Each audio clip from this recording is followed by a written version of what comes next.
Hey, welcome back to the channel. This is my MacBook Neo review after a month of use. Is it worth it? Let's find out. MacBook Neo comes in two configurations: 256GB SSD with 8GB of RAM, no Touch ID sensor, and 512GB of storage SSD with 8GB of RAM and a Touch ID sensor.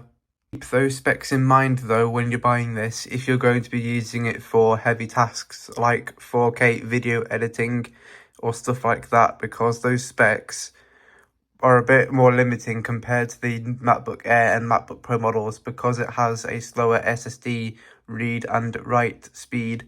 Can handle light video editing and design work on Canva and stuff like that, but you can't do lots of heavy 4K video editing with lots of effects, because that will limit and slow down the computer.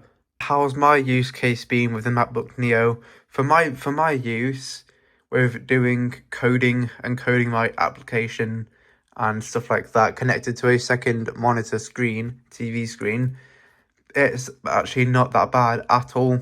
I use Xcode. Has been some occasional slowdowns and a few times where it has beach balled, but that's when I have lots of stuff open. But apart from that, it's been really fast and snappy. Not just been using the MacBook Neo for coding my application, I've also been doing some college assignments on it when I have been traveling. I went on a 3-hour train journey yesterday at the time of recording this, and it worked completely perfectly fine. It was really easy to move because it's super light and thin. It is also really quiet as well, so if I just type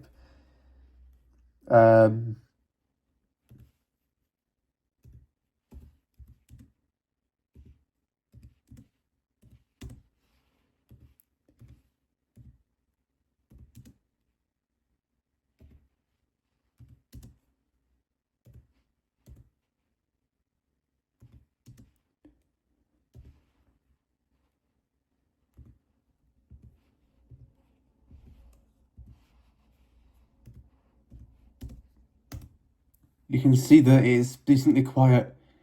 I just typed, "This is a test of the keyboard."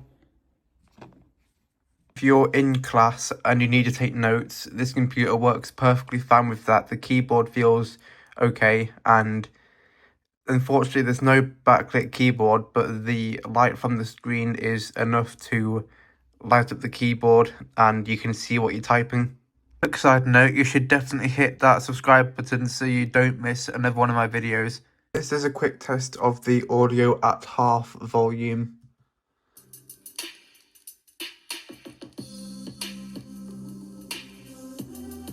This is a quick test of the computer at full volume.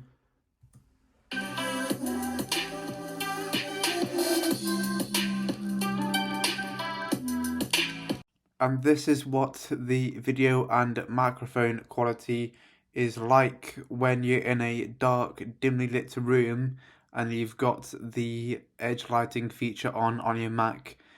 Let me know how the video and audio quality is. In terms of battery usage, the battery has been absolutely phenomenal on this computer.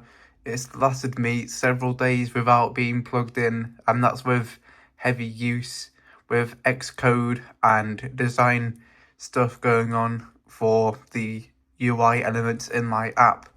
Here's my battery health. Battery is normal and out 100%, which is what you would expect from a new device.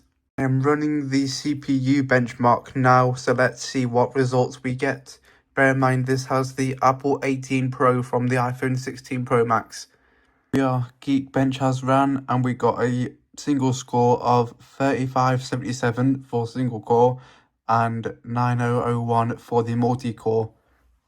Now I'm going to be running the GPU, and those are settings that I've got set, so let's run the test. And it's running, so I'll come back when we get the results. Geekbench has ran and we got a OpenGL score of 19823. Those scores are in margin of error, so that's very good. So is the MacBook Neo worth it?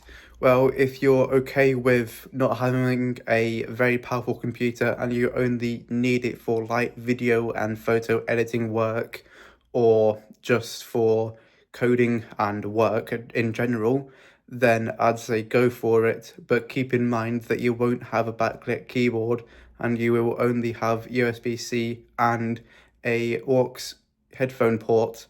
If you need other ports, then you will need a USB dongle.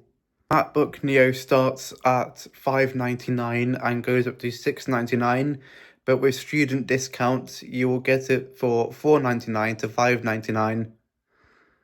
For that price, you really can't beat a good value laptop for this price. If you enjoyed this video, make sure to subscribe and hit the bell for notifications for new videos. And if you have any comments or questions, put them in the comments below, and I'll see you in my next video.